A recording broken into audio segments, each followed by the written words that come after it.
Welcome, peeps. This is a React room, right? You're in the right place. All right, we're going to talk about picking a React framework. So this is a conversation that is particularly relevant here at the end of 2022. One of those things that used to be pretty easy not that long ago, but now we have this wonderful problem of too many good options. So here's what we're going to do in the next 50 minutes or so. We're going to pick between these. Here's our options. All right, so to figure this out, we're just going to yell out our favorite at the count of three. 1, 2, 3. That wasn't helpful at all. I have no idea. I couldn't even discern what y'all said. Let's try it one more time. Maybe I will. 1, 2, 3.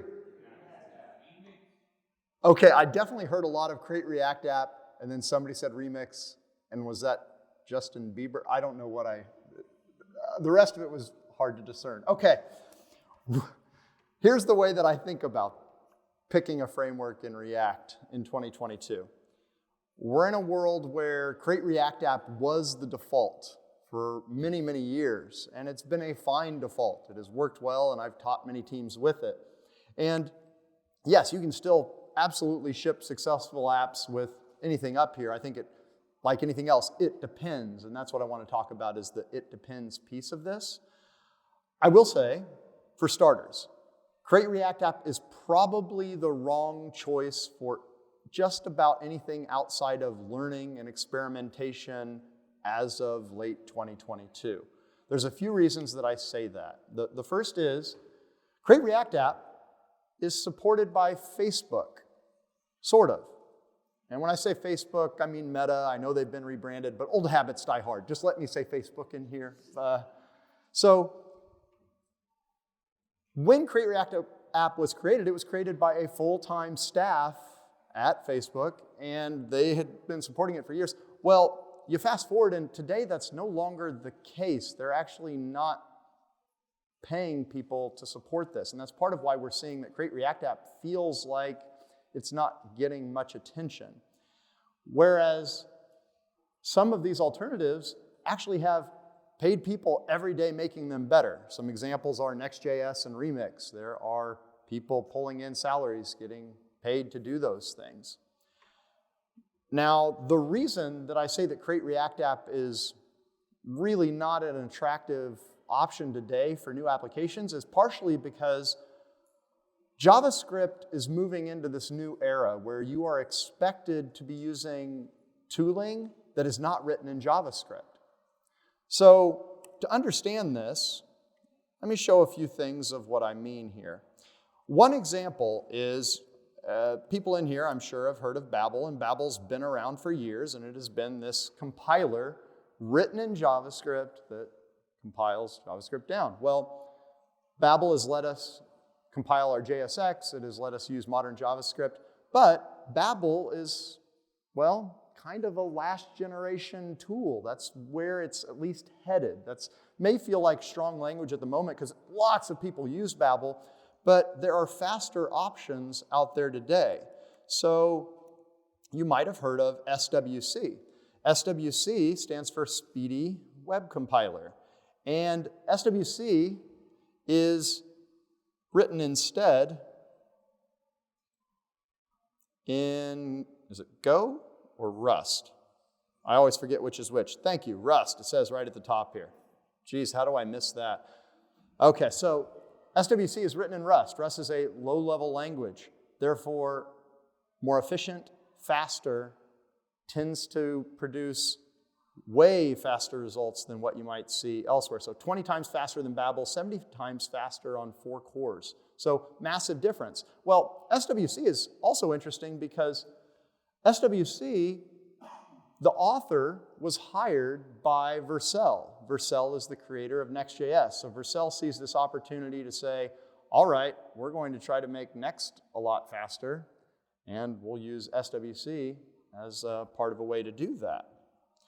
Now, there are other examples of modern tools that are no longer built in JavaScript. Another great example is ESBuild.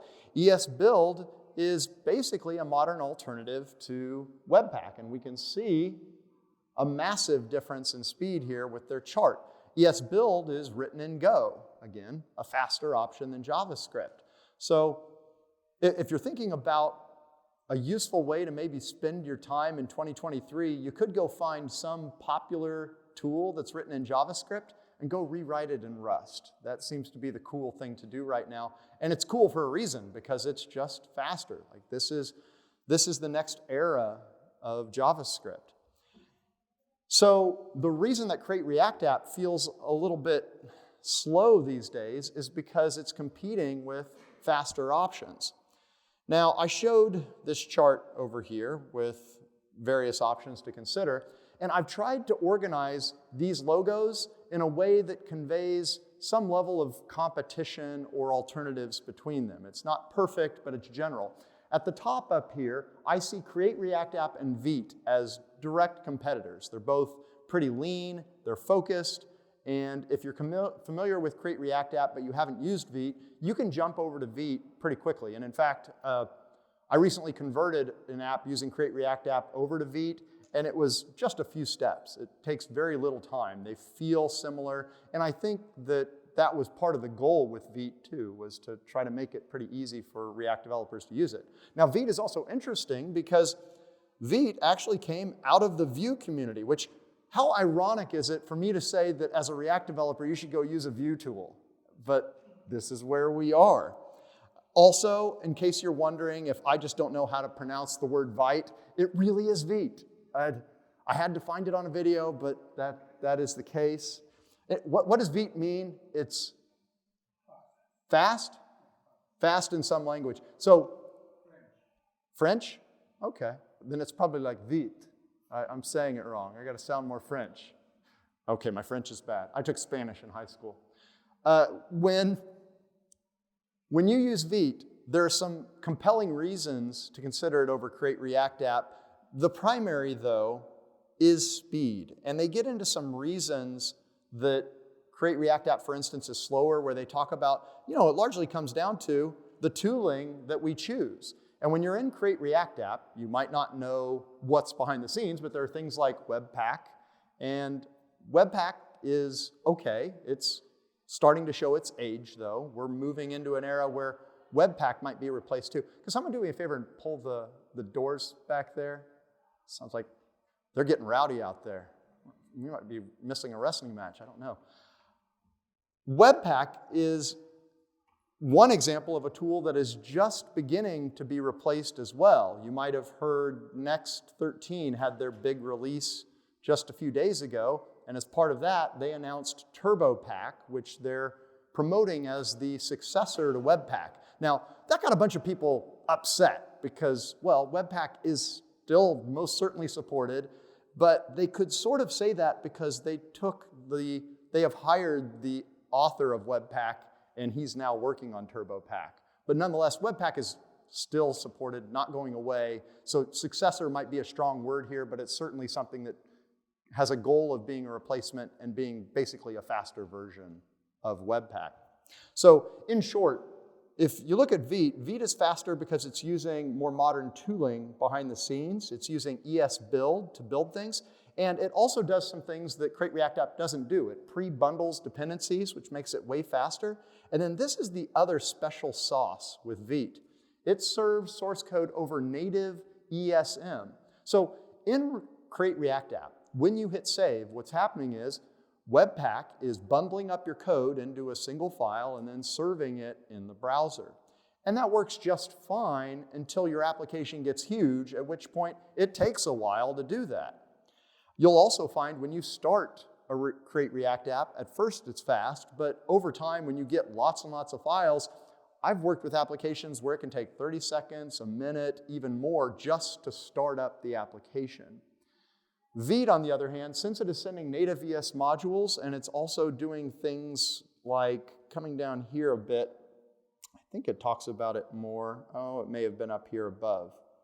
That it will dynamically pull in those dependencies. So Vite tends to scale much better. You could have a large app and it is sending those ES modules right over into the browser. So that is an inherently faster job. And by the way, if you're wondering, well, wait, doesn't that create some kind of a browser dependency? Well, it does mean that you need a browser that supports modules, ES modules.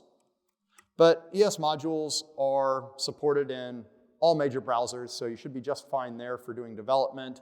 You can see there's a hole for Opera Mini, but you're probably not going to be writing code and working in Opera Mini. So that's hard to imagine that that's even relevant. So nonetheless, again, this would only be for your development stack anyway. As far as browser support, Vite can support all the major browsers just fine, so no big worries there. Effectively, my summary is, think about Vite as probably the modern alternative to Create React App. So if you're in here right now working in Create React App and you want an easy way to improve both your startup time and your hot module reloading time, you should find that Vite radically increases that. Starts up right away. And if I come over here, I have a Vite project running right here. And when I do come over here and say npm run dev, now you will notice I say npm run dev when I'm in Vite. Now notice it started up immediately. I click this, there's my hello world, nothing too exciting there. In my project though, you will see that there is a main.tsx here. So this is another little difference between it and Create React App. Instead of index, I have main. There are a couple other differences with the way that it pulls in files, but I also have some notes over here on Vite. And let me click on this for a second just to show a few things. So Vite benefits over Create React App. Let's look at these. Faster startup. It scales better. It dynamically passes native ESM to the browser. That's pretty compelling. It pre-bundles its dependencies. It's written in Go, so it's faster. You get consistently faster hot module reloading. You can do glob imports, which honestly I don't do, but it is a unique feature. It automatically preloads chunks, which is pretty cool. So if you end up splitting out your bundle, then it will auto preload those. You can generate a reusable component library using Vite 2 using this library mode. So have you ever wanted to do a component library where normally, if you go to set that up, it's a lot of work. Well, Vite makes it pretty straightforward. If I want to share my React components via an NPM package, you put Vite in library mode, you put some components in there, and you publish it. They make it quite straightforward. Another thing that kind of blurs the lines between Vite and things like Next and Remix is Vite supports server-side rendering.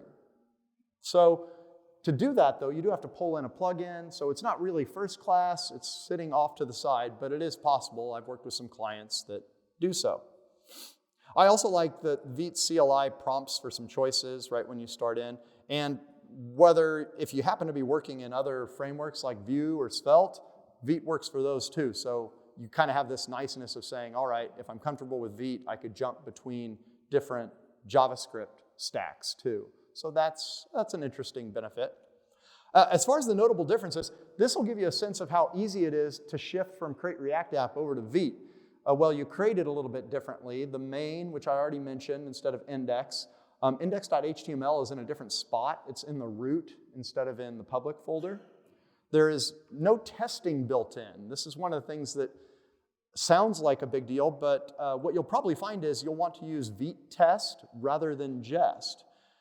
Now, Vite test is extremely similar to jest. You basically do a find and replace in your code to replace any references to the word jest.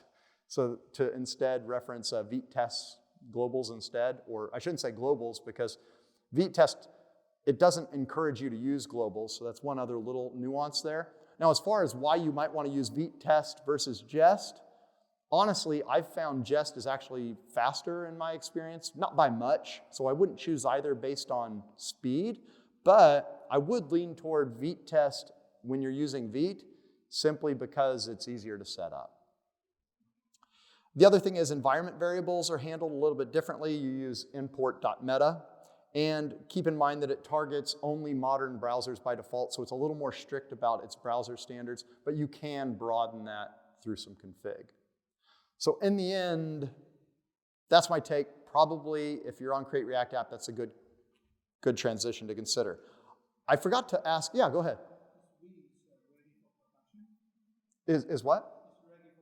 Is it ready for production? Absolutely. Yeah, lots of people have Vite in production. I have Vite in production on some apps as well. Been real happy with it. The question I wanted to ask was, so let's see who's using what right now. Who in here is on Create React app? Probably lots of hands. Okay, so that looks like 75% of the room. Who's on Next? Okay, so that's maybe 5%. Okay, anyone using Remix? Okay, Next and Remix are in a real fight here. We've got 3 and 2, okay. How about Vite? Anyone using Vite? Okay, so, oh, okay, gotcha. Okay, so it looks like Vite and Next and Remix are all in a distant third from Create React app in here. I'm curious, of these on the list, anyone using others that I didn't ask about? Yeah. Gatsby? So we got one Gatsby, okay.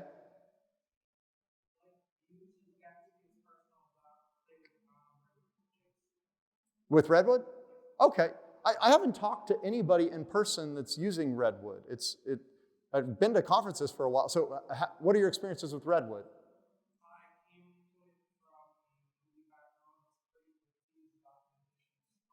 Okay.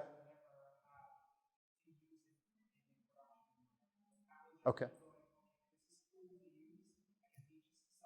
Yeah. Right on. Okay. So I haven't used it in prod yet, but so far so good. Looking good. Okay. All right. So we've covered the top of this here. And we saw that they're pretty comparable. Now I've deliberately put this next row together. And perhaps actually I should reorder this and I should put these up above because I see this row down here on the bottom as most attractive for primarily static applications. And I recognize that's a gray line because I don't want to make it sound like you can only do static stuff with these tools down here. You can actually have a significant amount of dynamic code. In fact, to some degree, as much as you want. It just feels like to me that this bottom row is a little more focused on static stuff. So that's just my take, but it's a little gray. Now this bottom row, Astro, Gatsby, Docusaurus. Now Docusaurus, the name says it all. If you're doing documentation, it is a React component or a React library that makes docs really easy. They focus on that. So if you're doing docs, absolutely give it a look. That said, I've actually written a docs site and used other tools for that. I found Gatsby worked well for that. I found Next.js has static rendering where you can generate a static build. So there's some crossover in between there to consider too. The other thing that makes these interesting is Astro, for instance. Astro is the weirdo on this list because Astro isn't even just React. Do I have Astro open here? I guess I don't. I don't want the logo. I want just Astro. Let's go over here to the home page.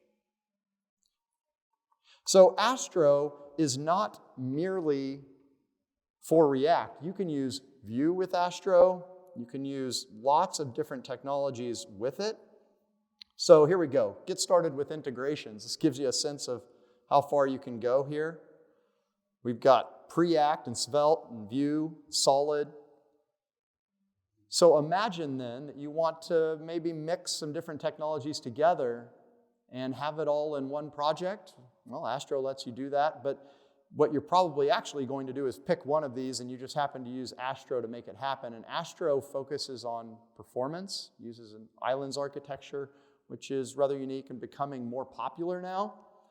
But there are some things that happen with Astro, like their docs site is actually written in Astro, and you'll notice as you navigate around, if you pay attention right up here, I know it's tiny for you, but you will see that little reload logo flicker as I go from page to page. And it flickers because it's actually going back to the server and getting a static page. So it is traditionally going to the server and getting these. So that is a different approach than client-side rendering, which you might expect. So now you'll notice, though, it's nice and fast. I mean, people have had this idea that client-side is definitely a faster user experience, but server rendered can do really wonderful things for performance as well, especially when you're talking about cached content, pre-rendered content, static, all those things can improve the server story here.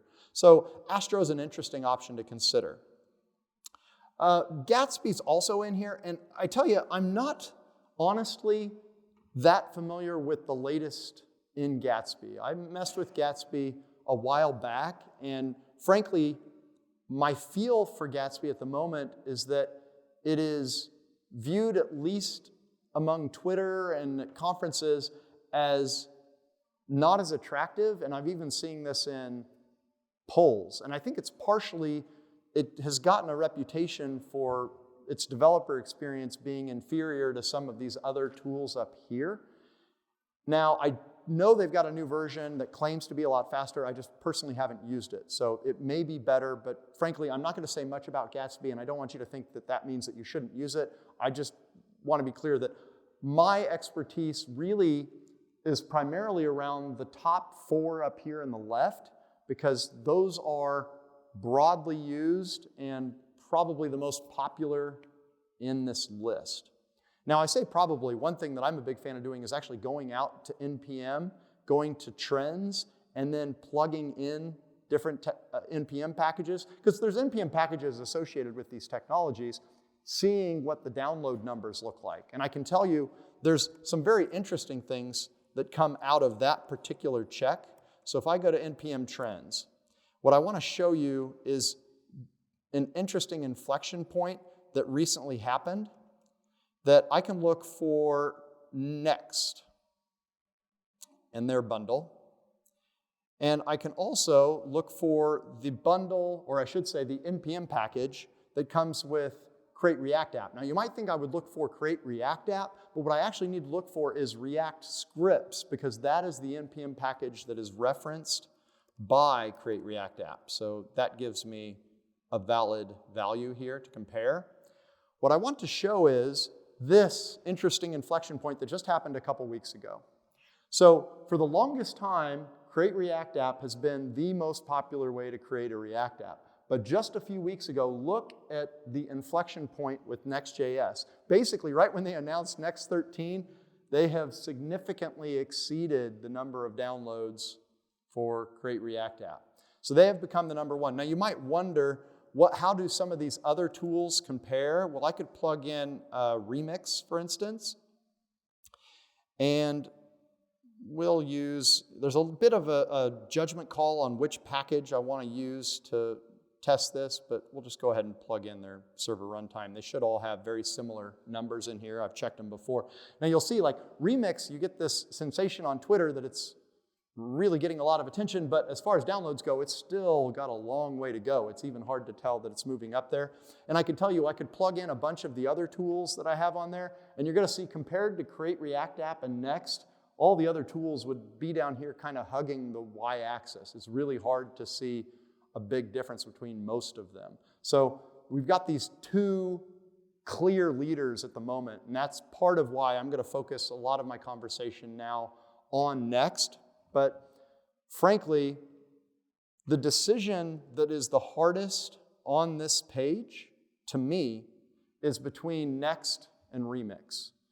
And that's because the 2 of them are very clearly competing with one another around the meaty middle of use cases, where I feel like I could build just about anything with both of these tools. They're not down here focused on just static rendering. They're not focused on just docs. They're not simple starter frameworks. They are robust, feature-rich options. Now, Next is a very compelling option for starting an application, especially compared to Create React App. And if I come over here, I actually have a GitHub issue for this too. As a side note, so I'm showing you GitHub issues. I use GitHub issues on my GitHub account as a way to keep notes. And they're likely useful for you too.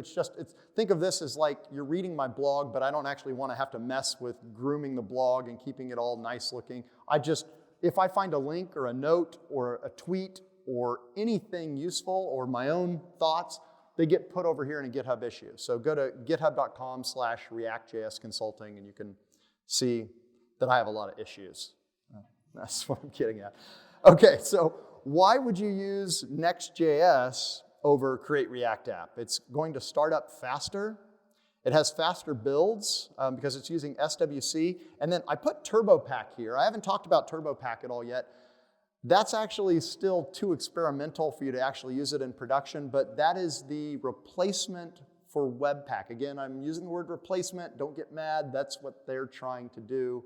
And again, the creator of Webpack is working on TurboPack at Vercel. So already though, SWC is used in Vercel, is used in Next.js, and it is quite fast. Now, one of the cool things about Next.js, one of the most compelling things is they just announced support for React Server Components. And React Server Components has been one of those features that we've been waiting for years, and I finally got to kick the tires on it. React Server Components are quite compelling. Like, I really like what I'm seeing here. So I want to show what they look like. So I'm over here in a Next.13 app that I generated, and I have this component right here. This is a React Server component. Now, the good news is you're going to look at this and go, well, I don't see much that surprises me here. This looks fairly straightforward. Well, notice what I have here is an async function. And here's the part that should look pretty weird to you. We know that in regular old React, we can't go putting an async call raw right there within my function, because if state changes at any point, if anything causes the component to re-render, then it would end up fetching again and again. And also notice I don't have any state here. I'm not taking this result and holding it anywhere. I'm merely holding it in a variable and then referencing it down here. So you might look at this and wonder, well, how does this work? Well, what happens is this is going to suspend. We've heard of suspense for a while, and you've probably used suspense already to do things like show loading spinners while you are lazy loading a component. We've had React.lazy for lazy loading bundles for a while now. But now we finally have suspense for data fetching in Next.13. And when I say Next.13, I also want to pause for a second and recognize right now is an odd time in history because we have React features that are only available in Next, but recognize that when I say they're available in Next, they are beta features. So when they are publicly available, when they're actually final, then I would expect that we will find them in more than just Next.js. There's an interesting question about what Remix is going to do on this front and how they will handle those things. But I will say, the way that this works, I find quite compelling. So you notice that I don't have any boilerplate here. I call fetch, and then I use the result. And what happens is this component is going to suspend until this promise resolves. That's it. So you know that you don't have to worry about this running until this promise resolved. Now up here, here's my fetch call. Notice that there's nothing unique or weird about this. It's an async function that does a fetch and then returns the JSON, and I assert that it has this particular shape. Now you will notice that over here, because this function is declared right here in the same file, I happen to be using TypeScript here. I don't have to, but I am. You'll notice that it knows that this is a type of user. Not surprising, there's no magic going on here, but I'm getting the type from this getUser function. This is very elegant. I look at this and I think about, this reminds me of the first time that I saw a React component, and I thought, wow, I can't believe how little code it takes for me to render this now. Like compared to things that I was doing before, think about like doing this right now in a client-side app. And in fact, a traditional client component, I just show over here a client component. And this pattern should look really familiar to you because this is probably the way a lot of your code looks today. If you're hanging out in Create React App, you've got a use effect hook, you've got an empty dependency array so that you'll run that fetch only once, and then inside you've got this async function that's performing your fetch. Well, look at the boilerplate that goes away by using a React server component instead. I don't need the state up here anymore. I don't need the use effect. I don't need to mess with a dependency array. I don't have to have this nested async function. I can actually crane it out of the component and move it up separately. Also, keep in mind, this is all JavaScript that is going down to the client and has to be run on the client. Well, over here in the land of React server components, this never goes to the client. This JavaScript runs on the server and only on the server, and what gets sent down here is HTML. So we are not, well, I shouldn't say HTML. What gets sent down is a representation of it. It is kind of weird, and in fact, I need to show you all that. So thank you for getting the air quotes up here. Yeah, so when is your talk on React Server Components? 2:30 today? 2:30 today, you'll see more on React Server Components. I need to just back off because you're going to be talking about this more. But I can't help myself because I'm so dang excited about it. This is just really good stuff. And I feel like I've been waiting for years because I have been waiting for years. Like, they've been talking about this. Yeah. So, and I'm a bit off on a side note too, because recognize most of what I'm showing here is not likely to be a long-term differentiator between, say, Next and Remix, but we'll see. We're in a spot right now, like I'm showing this because Remix chose, eyes wide open, not to embrace this for now. So there's an unclear future about this. Also keep in mind, Remix was just acquired, and the company that acquired them was trying to use React Server Components, and they didn't like it. They moved away from it, and it seems that they basically chose to buy Remix because they liked Remix's approach. So Remix also renders on the server, and in fact, I have a Remix app popped up over here, and this Remix app, let's go over to my routes here. Here we go. So look at this Remix app. This app, just to see what it does, well, I don't even need to show you. What it does is it displays dog pictures. Fascinating. So it calls the dog.ceo app up here. What I want to point out is, notice how this feels pretty darn similar to what Next is doing with React Server Components. We still have this function up here that does the fetch that's completely separate from this component down here. Now the difference is in the details though. So line 21 is the weird part. Remember over here, and in fact, this might be useful just to put them side by side so I don't have to hearken to both sides. I can actually just show them side by side. Okay, now I'm gonna have to zoom out just a little so that we can see, and I know you don't see the whole code, but I want you to just get a sense of the shape. So left-hand side is Next, right-hand side is Remix. Notice in Remix, you have a function that is called loader, and it needs to have that name, and it has a type of loader function. Then over here in Next, you can actually call this function whatever you want.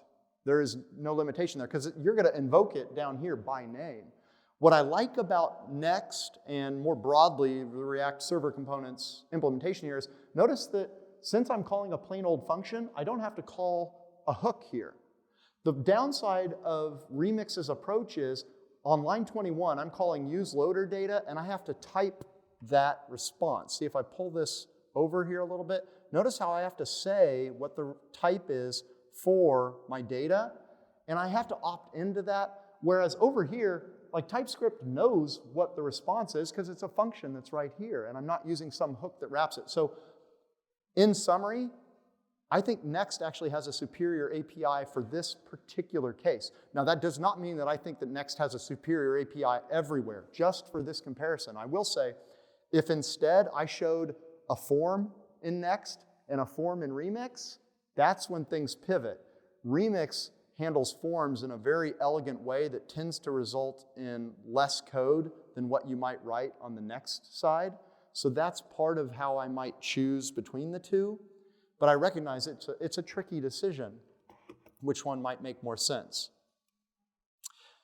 Okay, but in the end though, you still have the same idea. On both of these paradigms, the code that you see up there in the loader and the code that you see up here in this async, in both cases, never executes on the client, never is sent to the client at all. So I could do things like, I could write a SQL query right here And same story over there in that loader. Write a SQL query.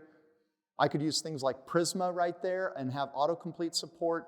It's really nice. And in fact, I tweeted this out the other day because Kent did a blog post just talking about types, and I wanted to just show the video that he shared because it applies to both. Here we go. This is the one. So notice what he's working in Remix, not surprisingly, because Kent is an investor in Remix. So he's definitely invested in it, like literally.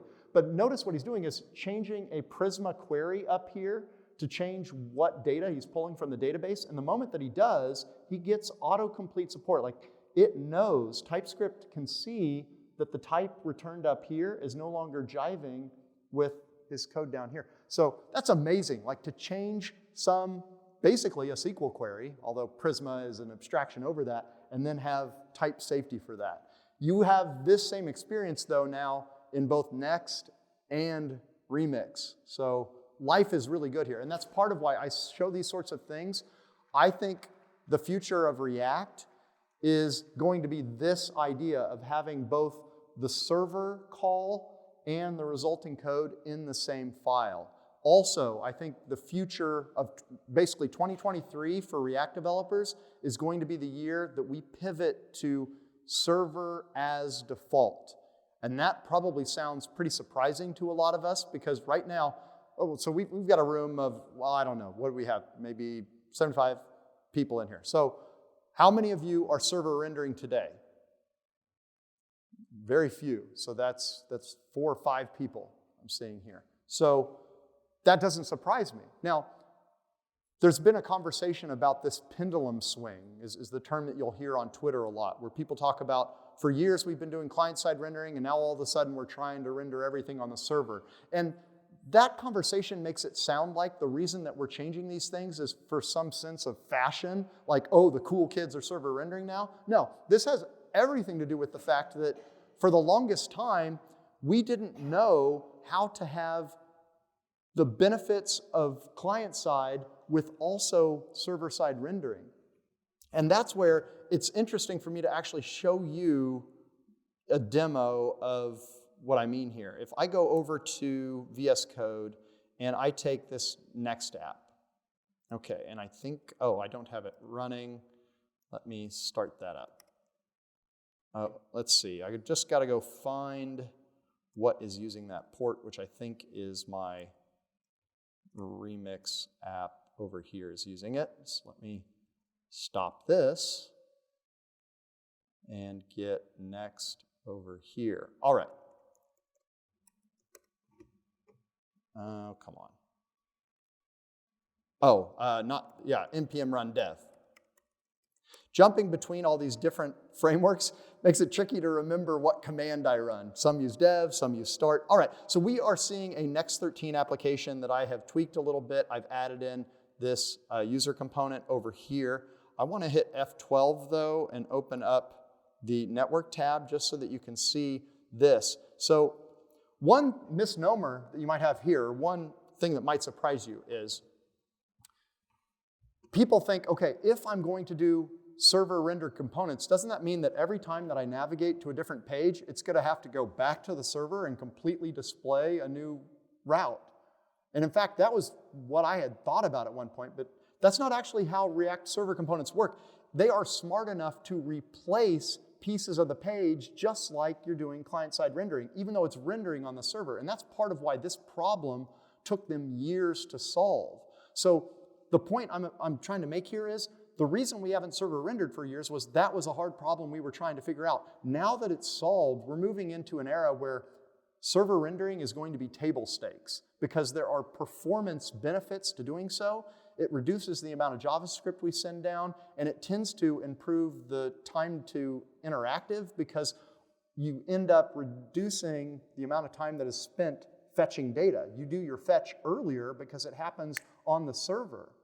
Like there's all this conversation around fetch waterfalls, and fetch waterfalls are greatly reduced by having your server fetch all the data that you need the moment the request happens. So I'm going to click on user over here, And, oh, I was on the wrong tab here. So let me come back over, and I want to clear this out, and then click on user. There we go. So notice when I clicked on user, I get some data sent back in this response, and I also get this page sent back over here. And this is not easy to look at, but the React server component ends up sending down data that describes that page. So imagine that you have metadata that describes how to take this new page and weave it into the existing page. It's effectively the content, and I'm sure you'll get more into like the mechanics of the whole thing, but that's the idea. So you'll notice though, as I'm navigating between contact and user, even though user is a server rendered, this is a server rendered message right here, notice that there's no flicker. It is instant. The refresh button up here doesn't flicker and show the load or anything because that was all handled client side. There was a call behind the scenes and that new data displayed. So that is one of the things that's really nice about server components.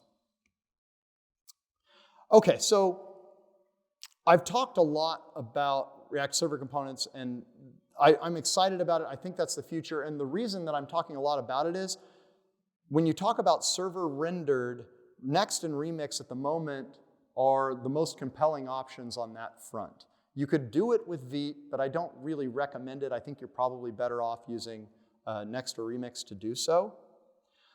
I've also glossed over, I want to make sure that I talk a little bit about Redwood here. Now, Redwood is focused on startups. And if you go look at the download numbers on Redwood, again, it's a very low number compared to Next or Create React App, for instance. But part of that isn't necessarily surprising because, again, Redwood is a framework that was created to help people create new apps. It's greenfield oriented. It has lots of opinions built in, like it presumes that you're going to use GraphQL.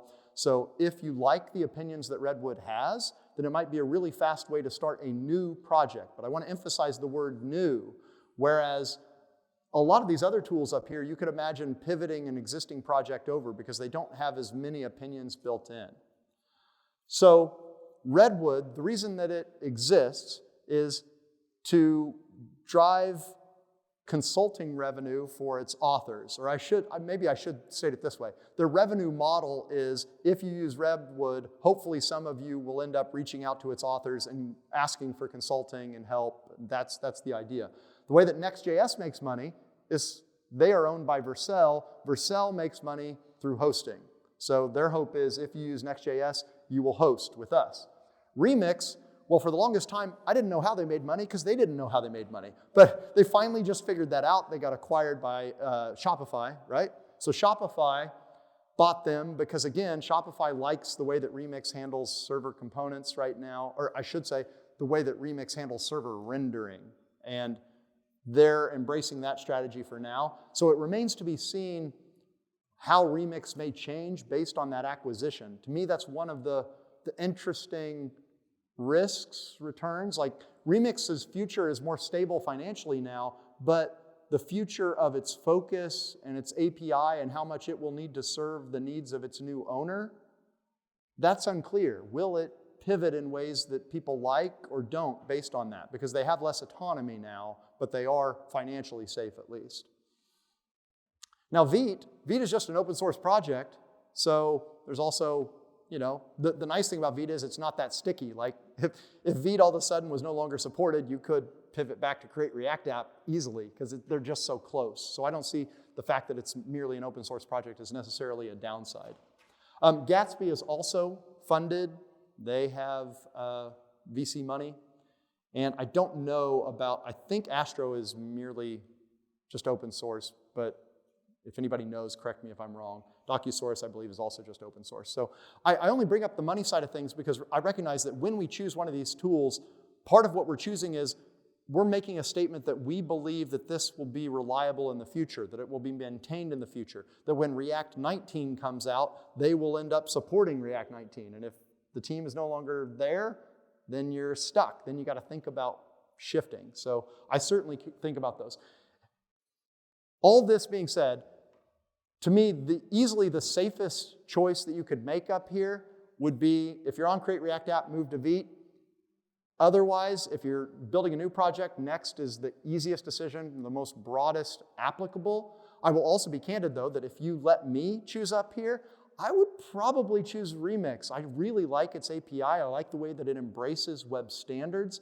I like the fact that I probably will end up writing less code in Remix than in Next.js, although Next 13 and the server components setup, that certainly helped level the playing field to some degree with me. I'll also say the routing story between Next.js and Remix, both of them have really compelling routes, but they're handled in a different way. Remix has this idea of using file names to be able to convey intent.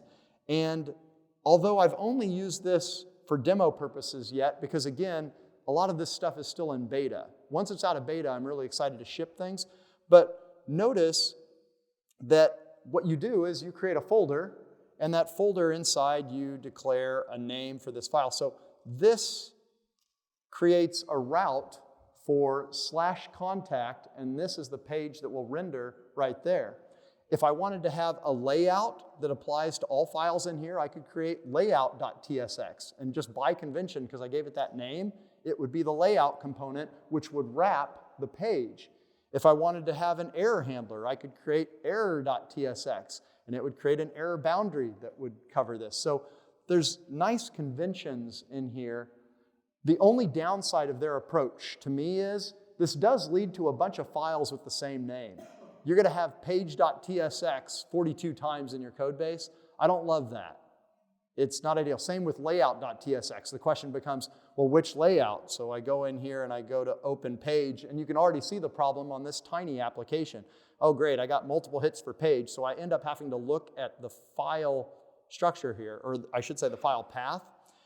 Now, I will say VS Code is smart enough that if I put in, say, user here, notice that page still comes up here because it looks at the path as well. So that could be a way around it. Not a big deal, but just a little downside to consider. Okay, so that's my little summary of the options to consider here.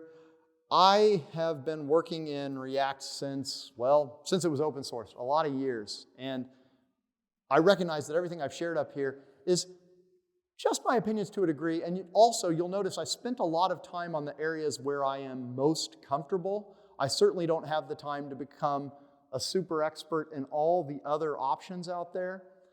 But I will say, I also focused in this session on the most popular options because they're popular for a reason. So that's part of how I made those decisions. I am an independent consultant. I train people on React. I help teams transition to React. I also end up doing software development for various companies to help them out. So if your team could use some help or interested in training, reach out to me. That's the URL, React.js Consulting. I also author courses at Pluralsight. I have about a dozen courses out there, most of them related to front-end development, mostly JavaScript and React, but other more general courses too. So hit me up there. I also have, a few minutes for questions. So if you want to go, feel free to clap now. For those that want to stay and chit-chat, I'm going to take a seat here and we can talk shop. But thank you for coming, everybody.